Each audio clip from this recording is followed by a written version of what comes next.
What's going on, everyone? Welcome back to another episode of Swan Hockey. We are in Season 3, Surviving the Cut. I am Eric Swan, Swan Commander on social media, and we are joined once again by Nick Skerlick, the head coach and director of hockey operations for the Corpus Christi Ice Rays in the North American Hockey League. Nick, what up? How's it going? Pretty good. How about you? Season's almost here. Getting ready to head down to Corpus? Yeah, we're packing up, and 32-hour trek down there. Luckily, I get to fly, and the gal's driving the dogs, so I got out of driving. So I'm excited about that, but all the normal stresses with moving anywhere. So I'm excited to get down there and start working, and I think there's 40 days until the NAHL opens up its regular season, so pretty exciting stuff here. Yeah, it was exciting. I love that hat. Yeah, the apparel and the swag package with the Ice Rays, it's pretty executive, if you ask me. Everything's pretty fresh, and they just got all of our apparel in last week, so really excited to see it all come to fruition. And we did a new thing with our apparel this year, and we made it in-house. Mackie Donner, shout out Mackie Donner, made out all of our apparel last week, so did a great job. Nice. Excited to see the kids get their apparel in the first week of September. Yeah, I think it's one of the sickest logos in the league. And I'm not just saying that because you're on. I think it's one of the sickest logos in the league. Like, I think it's cool. I'm excited for the new colors. I think anything, black, red is pretty popular in most logos, but it's sharp. Everything they do sharp. And like I said, I'm excited to get my own gloves and tracksuit on and just to embrace the fresh new threads for myself. Yeah, absolutely. How was camp? Main camp was excellent. We had 88 players. That includes 12 goalies. Our first 6 games of camp. So everyone played, I think it was 2 games apiece for everybody. We had a total of 11 goals, and our goaltending was good. The competitiveness was good. And then as you saw camp get a little bit longer, right, everyone breaks into their third and fourth game after practices too. Like, the horses started to run. The guys who were training the hardest, didn't matter if they were drafted, tendered, or a free agent, they just started to really show out really well. And our scores started to increase. We started getting 4-2 games, 5-3 games. And the tournament style is fun too. Like, you had guys really upset when they lost in the semifinal to get into the championship, disappointed that they didn't make it to the final game. And I thought the All-Star game was really strong. One thing I will tell you, I just spoke to another South Division coach, and him and I were talking about, he was hoping more from his returners in camp. And, that's one thing I would tell any player that's already played in a league. When you go to these camps and you were on the team last year, like, you are the guy that everyone's watching, man. You are the standard. And I lucked out that I didn't coach these kids last season, the Ice Ray players. I didn't coach them, and I was really proud already of what they kind of showed and exemplified for themselves, and really made me more excited. Like, once we left camp, I left Detroit on my flight, 6 a.m. flight. I'm exhausted, and I'm just like, I really am excited about the leadership and the culture that's kind of, incoming, that was there last year, to not just show the new guys the way, but show me the way, right? I haven't been down there. These are new buildings for me. So, but I appreciate the camp question, because I was really excited about it. I've told a lot of people our camp was fantastic. Yeah. And you ran it like a tournament? Like, you guys had a championship and everything? Yep. That's cool. That's different. Yeah, we ran our camp like a tournament. The owners felt that was the best way to be super competitive. And I kept stats too. Like, we really worked hard on keeping stats. And it gives the kids something to strive for individually as well. So I was excited about that. I've never done a camp like a tournament style, but it was super competitive, and we had 3 or 4 fights. I see all these camp fights, and was happy to watch hockey and not boxing the whole weekend. Dude, I checked out a camp not long ago. I have never seen, at this particular camp, I've never seen so many fights with cages on. I don't know if the kids, like, I don't know if the players are a lot dumber than when we played, or if they're a lot tougher than when we played. Like, maybe they're just, eating cages with their fists, thinking nothing of it. Maybe they're a lot tougher than our generation of player. I don't know. Either way, they're crazy. Yeah, I like for me, we told our kids like, hey, we're not looking for fights, and if you had a cage on, you could not fight. We did have a kid with the cage on take off his helmet, and I sit there and I say this all the time, like the fights are good, but truthfully, if there's a coach left in the league that has taken a free agent out of their main camp because he fought 4 or 5 times, like that's great, but you only get 5 fights. So it's like, why, I don't take kids based off their fighting ability, that's for sure. But I'm more concerned about like, will kids be willing to stick up for any teammate, not just, to fight to show off their muscles. But I play in the CHA, so like you punch the cages off. Like that was junior B back in 2009, 10, and 11. Like you're fighting with your cages Yeah, on. I played in the CHA. You removed your helmet. That's when you got suspended. So you started your fights, and it was like the one year I was in it, like you removed your opponent's Yeah, helmet. each other's, right? You walk up, take each other's helmets off, back up, square back Yeah. up. This way nobody got suspended. And I was the guy, like I would take off the opponent's helmet first, and before he can get mine, to start railing on his head. And like now I look back at it, like what a coward move. But hey, it kept my face cleaner than theirs. Yeah. No, there used to be some crazy heavyweights Oh like God. back in our generation. I remember I was out in the Maritimes one year and I'm in camp and I asked one of my roommates in the billet, I'm like, hey, who's our tough guy or whatever? And he's like, oh, so and so, he gets released on Thursday. I'm like, oh, what Q camp is he in? He goes, Q camp? Nah, he's in prison. I'm like, all right. Oh man, I was in the Maritime league for training camp, and I was with Summerside. It was right after they lost in the Royal Bank Cup. Now Yeah, that was a sick building. yeah, and they hosted it that year. And I go up there. My first scrimmage, I was really good in it, and I was surprised to see that it was part of a future consideration deal to the Amherst Ramblers. And I showed up to Amherst, way different than Summerside. And that night we had an exhibition game, and I'll never forget these kids, like the Robert Davis and Blake Millman. And you look at like their elite pros. They're like, I was a big guy, like I was big. I was probably 225. Played tier 3 junior, went up to the Maritime League. You talk about like people who know their craft, man. These kids were 20-year-old kids going on 40, and they had hands like clubs. Yeah. And I saw the one fight real close up in person. I'm like, whoa! Like everything I knew about fighting in the U.S. Junior B League.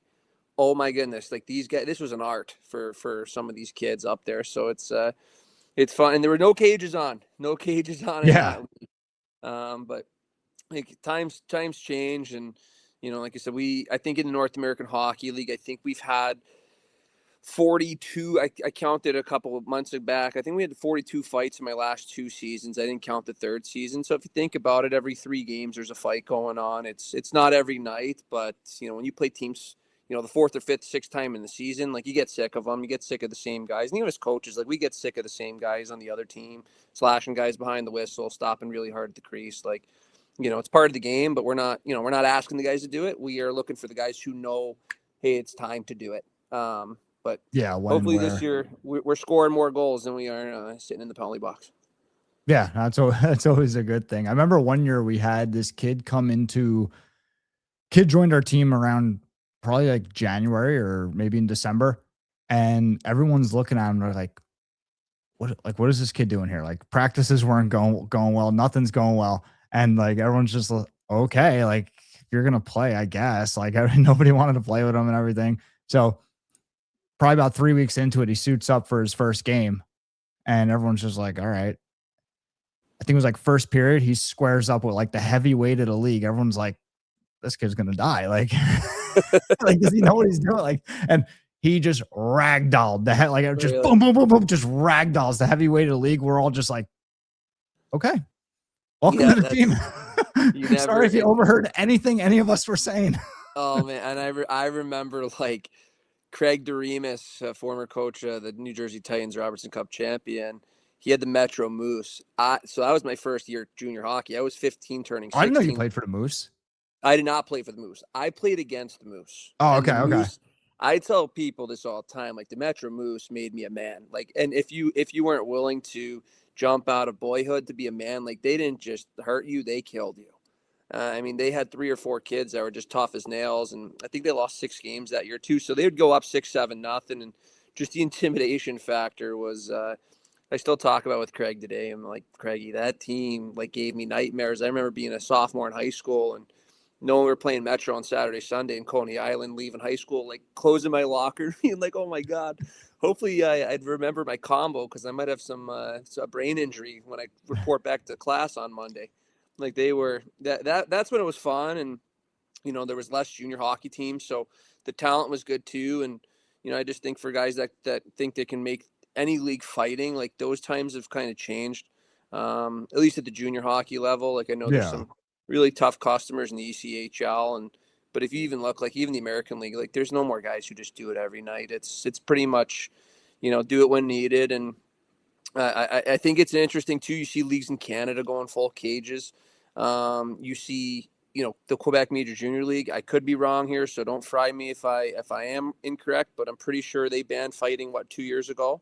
It Yeah, they became banned it. I don't know how many years ago, but yeah, they banned it. it Tell you what, was there's some good fights at the Memorial Cup though. Like they could still throw them. Yeah, no, those kids, and that's where I think too. Like I don't mind the fighting for those reasons, but like you ban it, it's just I think your suspensions are going to go up away from fighting majors. Like you ban it, it's an automatic 1-game suspension or 2-game suspensions. Like I think you're going to start seeing higher suspensions in terms of quantity of games for things that guys aren't afraid to do anymore. Slew footing, right? Like I saw a lot of slew foots this year. My team did not take any, but I think we drew like 7. And some of them are called like a little, I don't want to say soft, but a little like, hey, it was on the boards. It was a puck battle. The kid did get his leg behind my guy. But then I saw some like, we have guys coming back for line changes. Yeah, just And the back blatant. checker is changing as well, coming past our bench, going to his bench, and just kicking someone's legs out. Like that gets handled. And Yeah. I think when you do take fighting out of the game, like that stuff doesn't get handled. And then you get stupidity, maybe not that game, but later down the road in the season. So I am glad the North American Hockey League still has it involved. I know it's exciting for fans, and the kids that do it are the ones willing to do it. I could promise you they want to do it, and if they didn't, like no one's making them. So it's one thing I will say, and that's part of your culture, man. If every kid wants to fight for each other on and off the ice and on and off the scoreboard, like you're gonna have a good hockey team. It's just that's pretty simple. Yeah, and it's the game's getting so skilled that a lot of teams they really don't want to use the roster spot on that one guy anymore, especially No. like you said, you're only allowed 5. But the leagues are just getting so skilled, and North American Hockey League. I mean, I say this all the time. I think it's really the league that separated itself from the pack in terms of tier 2. Like I think it's the last league that's really one of the last leagues that's really maintained the true tier 2 and like really just separate. Like in my mind, it's the NA and the BCHL are at the top, and then everybody else is kind of behind them. I actually took some heat on social media because I had recommended that players that were right on the bubble of the NA and got cut said, hey, check out the CJHL. Like, there's some great options there. And I was taking some heat by a lot of people in Canada saying that, hey, if you can't play in the CJ or if you can't play in the NA, you can't play in the CJHL. The CJHL is, just as good, if not better. And it's just not the case. I mean, the CJHL, just like everybody else, has taken a hit with the new CHL NCAA rules, but also even with the BCHL going independent, they were able to rate a lot of the CJHL. I mean, they rated the AJHL for like their top 5 programs, right? Forget about individual players. They took like 5 of the top programs out of the AJHL, which definitely hurt the AJ. And there's definitely great programs still in the CJ, but it's, some are, if you can't play in the NA, you can't play there either. But then there are other programs in the CJHL where they are behind the NA. They're half a click behind or whatever. And there is some great opportunity for players there that, are right on that NA bubble. Yeah, it's interesting you say that. I took heat right before the draft. I forget, it was an ex-NHL or 2 I respect a ton. And we were getting into it on a page. Someone like ranked the junior leagues, and they had the NA and the BC in the same tier. And then the AJ was between the NA, the BC. Sorry, it was underneath the NA and the BC, but it was between the rest of the CJHL. And the guy's like, oh, it's a way better league. It's on par with the USHL. And, my argument to that was like, okay, if it's better than USHL, why are kids, your top players are leaving for the BCHL? There's no question. Not only that, but, kids who 40-point kids are leaving the Alberta League to play in our league every year. And it's not just one. We're talking 5 or 6. And that, to me, kind of gives you a sense. You don't see kids doing really well in the North American Hockey League leaving for any other league in Canada other than obviously the CHL, but then the BCHL. And I think the difference is some of those BC teams have the ability to fly families out there, to visit their sons twice a year. They have the ability to offer free skates, free sticks, free billets, right? So the argument, I think, is silly. And then you get guys, further east too, like Ontario. I know there's 3 leagues in Ontario, actually 4 leagues now with the GOHL. 4 leagues in Ontario. Like, there are guys up there who I love talking to because they'll send us players. Like, they'll have their top of the line kid. He's been in the league for 2 years. He'll give us players. They're looking for the guys who we release in September and October that have a couple games under their belt, preferably not 20-year-olds too. And they're waiting to use their import cards. I think it's 8 spots. They're waiting to use them on our American cuts from the NA. So it's like, I don't get why there's really an argument, because if you ask the GMs up there, at the end of the day, man, like Niverville was a good team. Are all their kids going back to Niverville? I don't know. Like, they won the national championship, and that was a special group. I loved watching them. I kind of left that group alone in terms of my recruiting, because they were playing all the way up till late May. So I don't like, bothering kids when they're still playing. I think it's wrong. Give the kid and the program their respects. But it's like, where'd you see the first week? All the BC signings were out of the team who won the national tournament. Then I looked, there was like 2 or 3 kids launched right into the NA. And I'm like, guys, season was over a week ago. And you look, there's 4 players right off the board. And we're talking about the standard in Canadian junior hockey. Like, that was the best team in Canadian junior hockey last year. They won the national championship. Yeah, and they're piecing out with it, within a week. And yeah, and I have a player up there that played in my midget program. He loved it. He loved the staff. He had nothing but great things to say. And I felt like wrong to even mention, like, yeah, we'd love to have you in Corpus. The kid signed the BCHL less than 3 weeks later. So it's like, sometimes I believe, like, the process for every kid, if they're doing well, I would recommend staying there. If they're doing, really well, but not dominating, keep getting to the level of domination. You don't have to jump league to league, but it's the thing. Like, that is what these kids are doing. That is what the advisors are telling them. And same thing with the NA. Like, advisors are telling kids to go to WHL camps or CHL camps, USHL camps. Like, I have 3 or 4 kids myself that we own the rights to, and I want them to go to CHL camps. Like, they're going. yeah. If your rights aren't truthfully owned and you're an age out or you're a 19-year-old, like, for me, it's like, go up there and get the experience.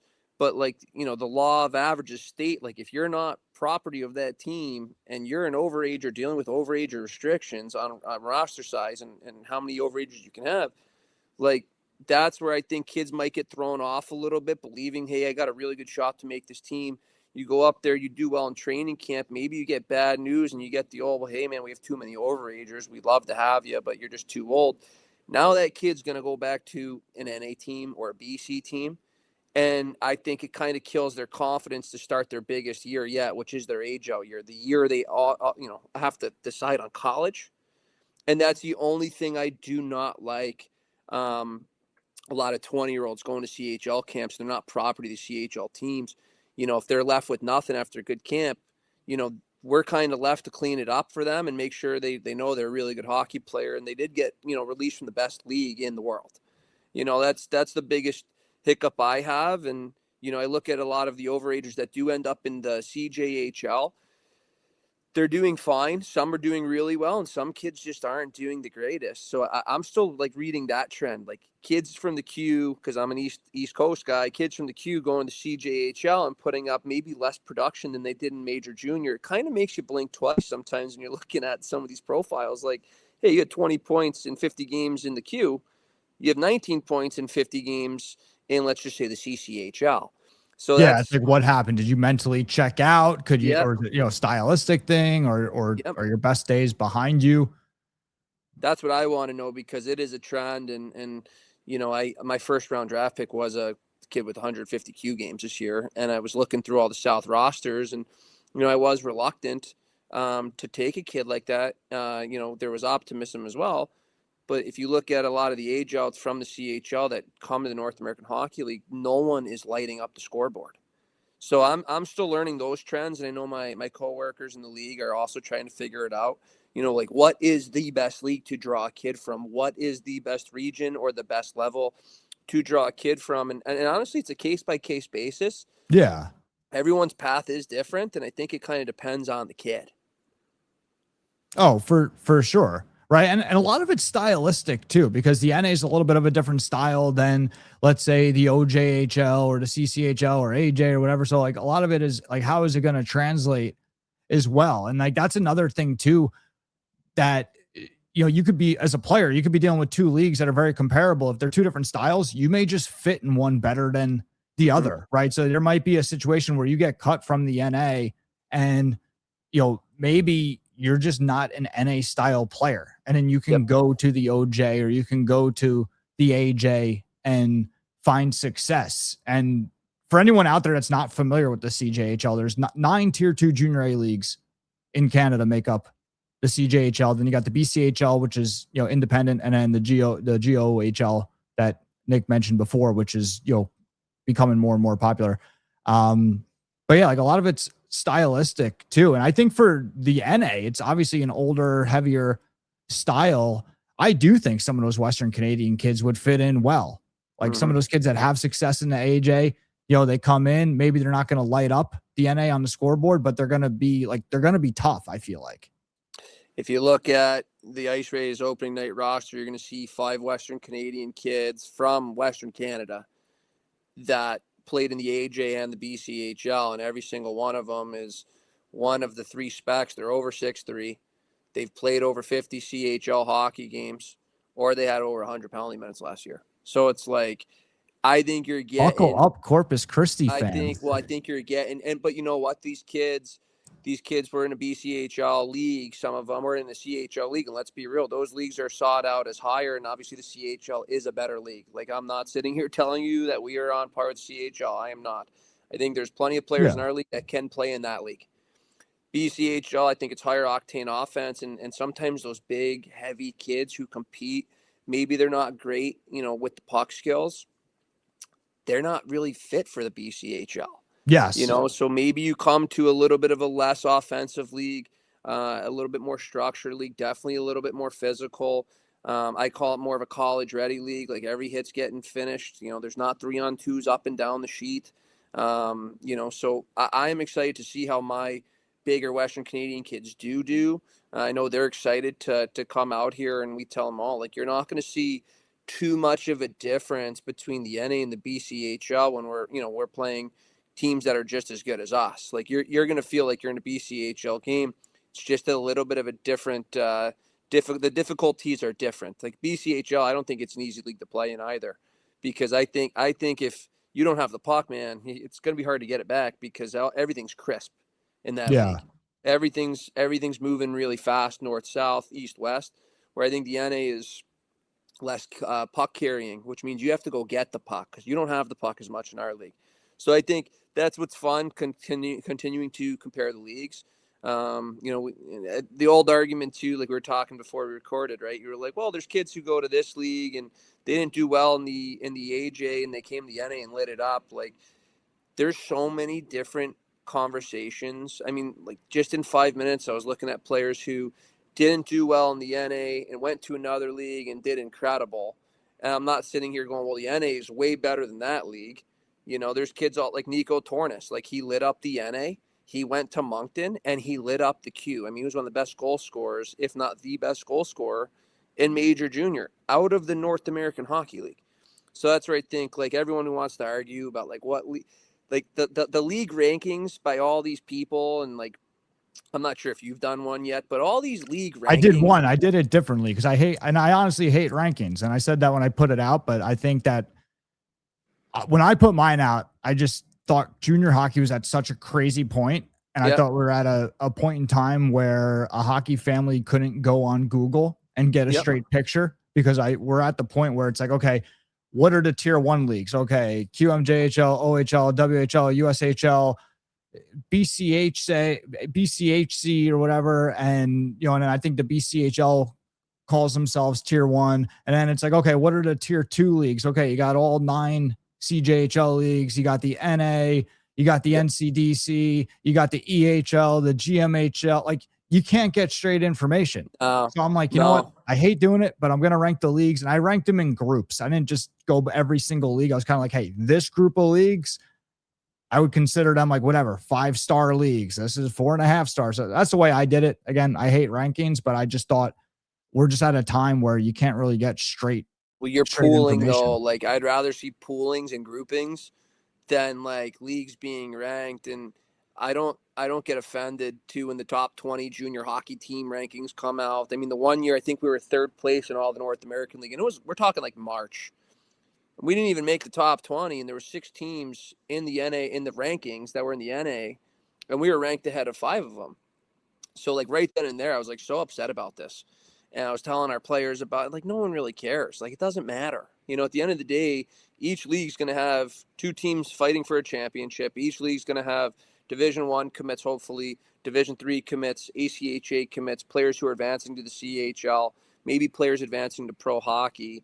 And that's kind of going back to, I've been using your terminology a lot. Like, if you're not dominating the level you're at, you have maybe one more step up the ladder. And that's kind of where, I think that's pretty critical. And that's why, like, don't get caught up in comparing the leagues. Like, if you could play hockey at a good program that offers great off-ice development, offers great on-ice development, competitive schedule, decent people, decent gear, and you're not paying, thousands and thousands of dollars, like, you're winning. You're winning. And that's why I don't like kids are honestly choosing leagues based off of like what they're seeing on social media and what league is better. And it's just like, man, you're gonna end up missing the boat, and it's not the boat. You're missing your boat. Yes. Yeah, this is your boat. And I remember I was 15, 16 years old, and I never played AAA hockey. Way different back then, 10, 12, 15 years ago. I remember like all my friends were like, oh, you play in the CHA? And I'm sitting there like, dude, it's hard for me to play in that league, and I am getting better. And the next year, those same friends on my high school hockey team, like I'm watching them, at the point a game, and I'm at 2-3 points a game. I'm kind of like, hey, I think I did my development right and didn't chase what everyone else thought I should be chasing. And that's again just the constant message I have to players. And it's just a scary time. I mean, we did exit interviews with players, and feel like there's a lot of kids that told me they're going to be playing in the NCDC next year, and I'm like, which team, what division? Some teams I never even had heard of yet in the NCDC. So go where you're wanted and go where you can get those resources for development and moving on to the next level. And hopefully your family's not paying an arm and a leg to do so, because that's you only got 3 to 5 years of junior hockey if you're lucky. Do it the way that it should be designed for you. Yeah. And the other thing in terms of rankings that I think it's important that a lot of people don't, because everyone just needs to slow down and they'll realize this, is that you can make any ranking order true depending on what criteria you use. Yep. And that's the thing. So sometimes, like, I remember there's rankings that came out years ago, and it was talking about the best development or the best exposure leagues or whatever.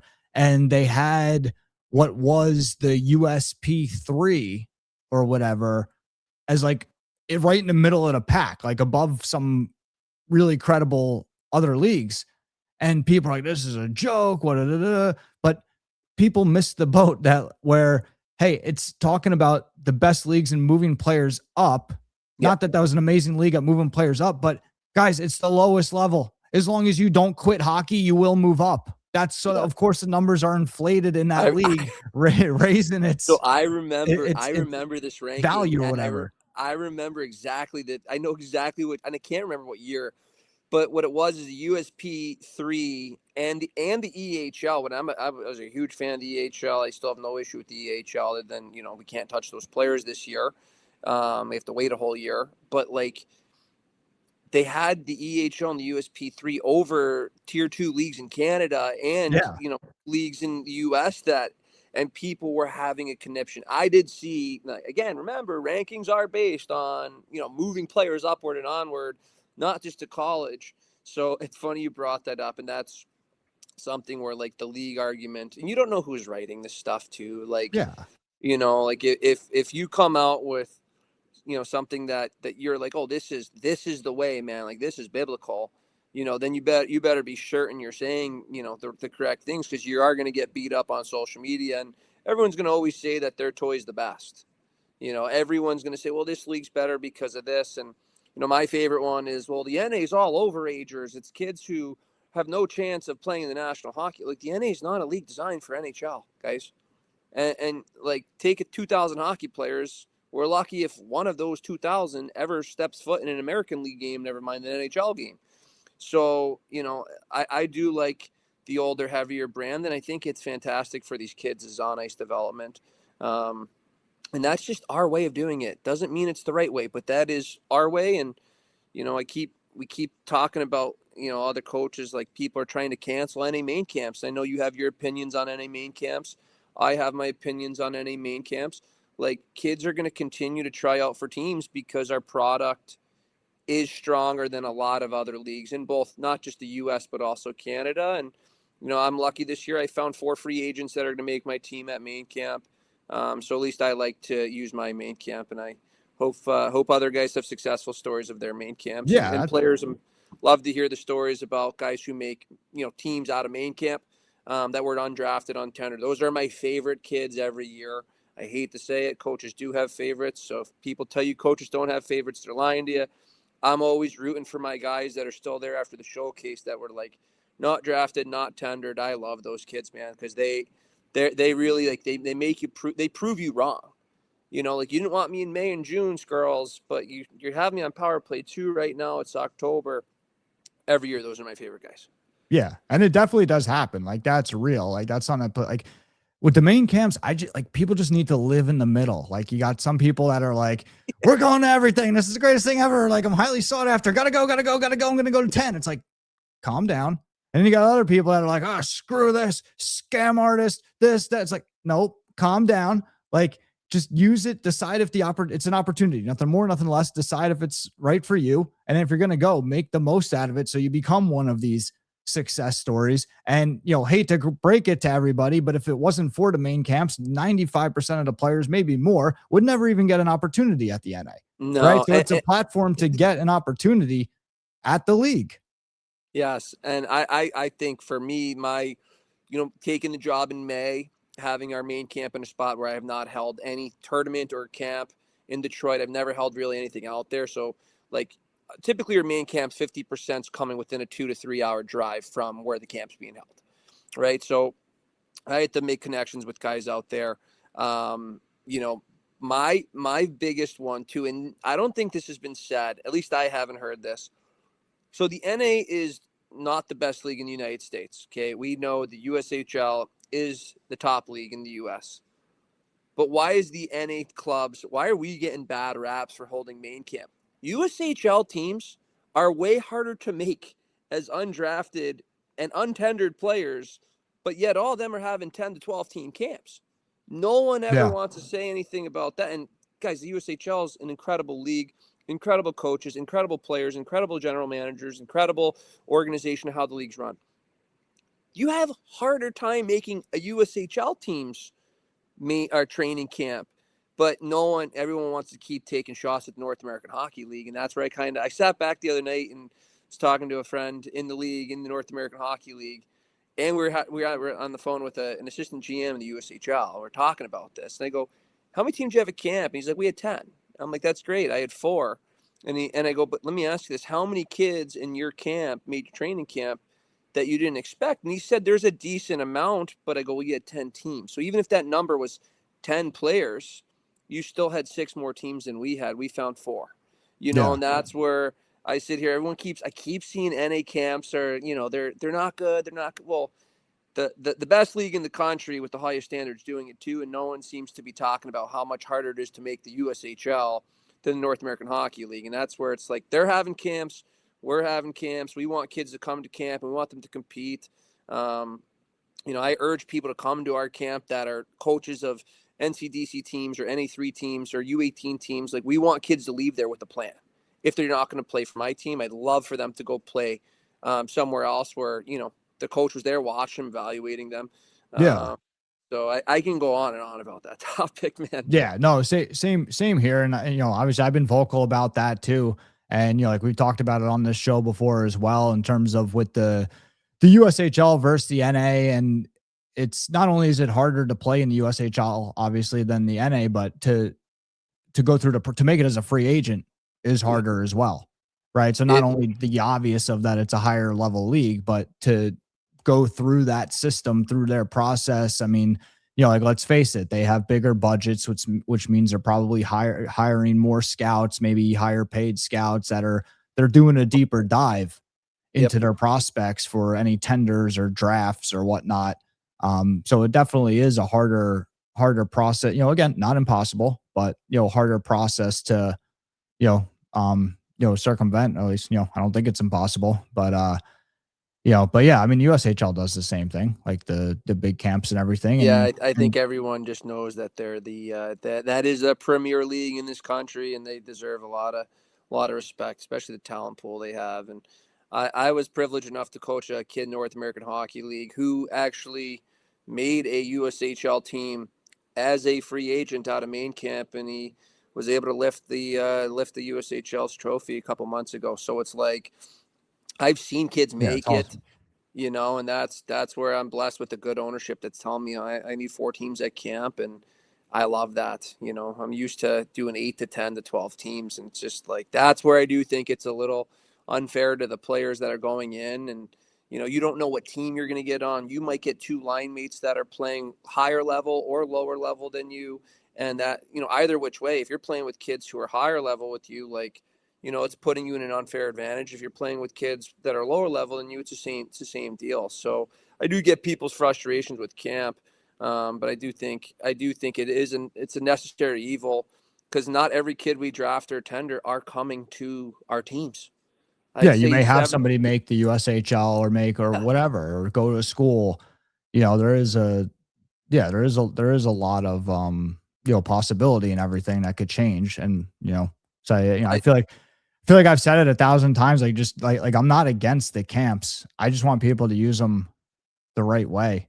Correct And way, and I it's nice think to see that's different organizations starting to do different things with the camps and everything to try to make them of more value or whatnot to the players. But at the end of the day too, like that's everything too. Like, I'm like, obviously I've been, I've been vocal about the whole camp process and everything, but like the players need to pull your head out of your ass too. Like, nobody's forcing you to go to the camp. If you think this is a scam and you don't want to, don't go. You don't have to go. Like it's one of those things like where that's why I don't like seeing players leave some of these camps like, oh, this team screwed me over. How did they screw you over? Well, I was just as good as that kid. Okay. They weren't looking for just as good. They were looking yeah. for a lot better if you were going to come disrupt the apple cart. That kid was drafted. Like how did they screw you over? They told you back at the draft that they wanted that kid instead of you when they drafted him instead of you. If you were going to take his spot, you had to be head and shoulders better. They didn't screw you over. Right. And I think that's something too, that I think a lot of people take it the other way, like too far the other direction, where they're like, oh, a team screwed that player over or this or that. Like, it's just. And that's where I get frustrated. I had an issue on another platform with another hockey podcast guy, and like all these kids want to tell you they're the last cut. I'll tell you right now, man, we should have another team pop up out of nowhere in the North American Hockey League, and every kid who was the last cut at main camp plays on that team. Like, you're gonna have about 3,000 kids on that team. Like, that's the other thing. Like, just be honest. Like, hey, I wasn't what they were looking for. I was not their last cut. It's okay. And I used to, when I played and I'd get cut, I didn't go to any camps. Like, I think I went to one camp, and it was a team I was owned by, did not make it. Actually, they didn't even take me to the All-Star game. And that was my thing. Like, I wanted to tell people like, yo, I got screwed over. Like, no, I played awful, and I was not at the level of the other kids that they had protected over me and before me. And I think that kind of helps you along the lines here of like just being honest with yourself. And I love when we have kids come to practice with us in the actual season, and their parents are raving, the kids are raving, the advisors are raving, like, hey, he really had an eye-opening experience, but he had a great time. You have great kids, great leadership. That to me is the response I'm looking for. I talk to kids all the time, invite them to camp, and they'll be like, well, I was supposed to get drafted to Shreveport, or supposed to get drafted to Lone Star like other teams in our division. Yeah. And it's like, but you weren't. You weren't drafted. And, we're talking to kids. Unfortunately, you have to recruit camp before the draft. And there's probably about 30 kids, I'd say, that's like you want to invite them to camp, but you also might draft them. You want to see if someone else might draft them before you were going to draft them. That's really where it's challenging, is when you're trying to build your team and getting kids to trust you, to be like, if we do not take you, we still want you to come to camp, because there's going to be other guys we did take over you that you were in the same boat. And we might have taken that player because we heard other teams in our division were going to take them. And I always ask this question, like, Swan, you're a GM in the North American Hockey League right now. Are you drafting in the first round a kid who is a 5 out of 5 talent, who has a 50% chance to play for your NA team in the first round? Or are you drafting a kid who is a 4 out of 5 talent, who is 100% reporting to you if you drafted him? Like, which one are you taking? It depends what you mean about the reporting. Like if you take a 5 out of 5 player, he may or may not come. But if you take a player a little bit less in that same round and you're getting him, are you going to draft him? I would take the guy that I know that I'm going to get. And that's kind of where it's like, sometimes we even draft kids because other teams are on that kid. And there's other players that we don't draft because, we'll call them. They'll be like, hey, no one's called me. So then it's like, okay, well, we're going to go after another player that someone else is. We still want you a part of our process. And that's the other thing. People get frustrated with that too. It's like, well, I knew no one else was calling you in our league, and teams don't really just draft blind. Like, you want to talk to kids before you draft them. There's so much that goes into it, especially like when you're at a level like the North American League. Cause I remember when I was working in the ECHL, right? Like, so you're trying to recruit the best team you can, but it's like, we also can't go, like, you can't hit a home run because you're just going to lose the kid anyway. Yeah. Like, there's that aspect. There's that aspect of it too. Cause I remember I think it was the season after the COVID season. We couldn't keep a goalie to save our life. Mm-hmm. Like, our call-ups were getting called up. We'd call a kid up from the SPHL. He was with us for about 24 hours. Boom, gone to the American League. And like, couldn't keep a guy there to save our life. So I'm looking, I find this goalie that I like good, not great, but look good. Looked like he would give us a chance to win every night. And one of the other guys was like, no. I just found this stud out of Canada or whatever. Like, this kid's good enough to play in the American League or whatever. Like, he wants to come to us. I'm like, hold on. We can't keep an SP guy here. How are we going to keep him here? Yeah. Like, I agree. Your guy is better, but he's going to be here for what? An afternoon? He's going to eat lunch here and leave. Like, we got to get somebody that's good, not great. And it's like, I know it's different than what you were speaking about, but it's just like, no, one of those other the dynamics. Same concept. It's the same concept. And, there are kids that, like, and we have 2 or 3 right now. We still talk to them. They're considering coming to us if option A don't work out. But it's like, I wasn't going to draft them. No one's thinking to draft that player. Now, I know these kids from their geographical locations. I've watched them play for years. I know their parents. No one's thinking to draft those kids. I'm not going to draft them because I'm not their first option. Now, I might lose a player that might get drafted by another team because I'm drafting a kid that we're not plan A. And that's where, like, 2 years ago when I was with the Nordiques, I think I drafted like 2 NHL draft picks that summer, but I had my team already. And the year before, I had an NHL draft pick on my team. So I was like, hey, what the hell? I'll take some absolute moonshots at these kids. We did not get those players, but like, that's what people don't know. And I know there's some services coming out that, like, GMs and head coaches and all junior leagues have the ability to almost put exactly what they need. And like, third line, right winger, speedster, fourth line, left winger, willing to fight, block shots, great PK guy. That's going to clean up our draft process because we're looking for those exact players. But the draft's awesome. I love the draft, but it is very stressful for us because I'd say every year we draft 5 or 6 kids that maybe we shouldn't have, or we tendered 5 or 6 kids or drafted whatever that we shouldn't have. And then there's 5 or 6 kids that we could have taken that end up beating us 2 or 3 times before December 31st on other teams. And you're always just like, man, like if I had $1 for every time I said, like, God, I could have had that kid. Why didn't I take him? Like, stupid, Nick. Like, what are you doing? Like it would be a four-figure number at this point after 4 years in the North American League. Like it's just you're playing the lottery. That's it. Yeah. And that's what the players want to strive to be. You want to be great. Have it so coaches are having these conversations of, I should have taken, you want like multiple teams that want you, because that's the other thing too. And I know it only takes, like, look, we all know it only takes one team to want you for you to be successful. But if a player that's sitting there saying like, I got screwed by this team or this or that, or whatever reason, just go play for a different team. If no other team wants you, maybe you're not a dominant North American Hockey League player. Yes. Maybe that coach was right in cutting you. If no other team wants you, maybe he just isn't crazy after all. Luckily I was able to mature in that way. I'm not saying always, but I was able to mature that way as a kid who'd never played AAA hockey. I never even played AA hockey. I was comfortable where I was, and that has helped me. And there are times where I'm having hard conversation with players, and my personal experiences I like to talk about, because a lot of my experiences were failures.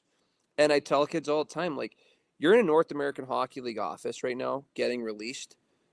You know how many kids haven't even gotten to this exact point? Like, you're going to be okay. Yeah. College hockey is still for you. And our training camp's large, man. We got a large training camp, and we want kids to compete. I have no idea what my roster is going to look like for opening night. I couldn't even tell you. We had the kids at camp. We had some kids play with us in a tournament. And I just think that this is going to be the first time where I'm going into a season with an open mind. I always would like to go and go, this is my first line. This is my fourth line. I think that this is a good opportunity, and just seeing with all the changes, I think we have to change as coaches. If we keep doing things our own way, and you're not winning championships every year, and you're not pumping 20 kids onto high-end D3 or low-end D1 or high-end D1, like, we got to change. So I'm hoping I could evaluate what I'm doing this year a little bit differently than I have in years past. I could tell you my training camp process is completely changed from what I've done the last 3 seasons. So hopefully it'll work, and I could stick with something, down in Texas. Yeah.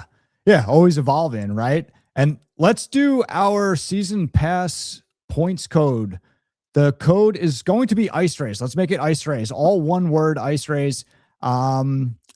Enter the code at swanhockey.io on the podcast page, and you will receive your season pass points for this episode. Season pass is our free rewards program. You could join for free at swanhockey.io.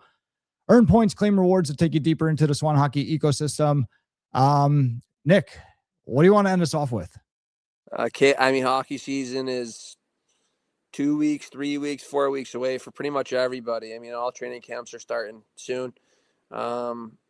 Guys been working hard on your training. You've been going to different exposure events or different camps. Like, be excited for it. Don't be nervous. I know a lot of kids going to camps nervous. Be excited. It's what you've been preparing for. Like, this is your test, right? And you're not going to get held back a grade if you do fail your test. Like, you're just going to have to go to a different classroom or a different wing of that school for now. Like, that's the way I look at this. Like, test yourself. And I think that's the biggest thing. We're going to tell our guys that right away at training camp, first meeting. Like, if you are nervous about getting cut, chances are you probably will get cut. Like, what are you afraid of happening? Like, the ultimate outcome here, but no matter what happens, you're going to play hockey this year. You're going to have looks. You're going to have coaches who want you, whether it's here or the next place you go. So there's nothing to be nervous about. And I think there's so much intense and just kids working so hard to make a certain level. Like, just play your best hockey, play loose, have fun. And if things don't work out, man, like, I'm sure you have enough resources and people in your corner to make sure you find that yellow brick road to the next team. I love it. You got to be having fun. That's why we play this game. Yeah, sounds great. Nick, always a pleasure. Yes, I love this. I love being on here. It's always fun talking with you, brother. Yeah, no, it's great. All right, guys, join the Discord. Let us know what you think. Conversation always continues in the Discord. You can get there from the link in the description of this episode. And until next time, I will see you guys soon.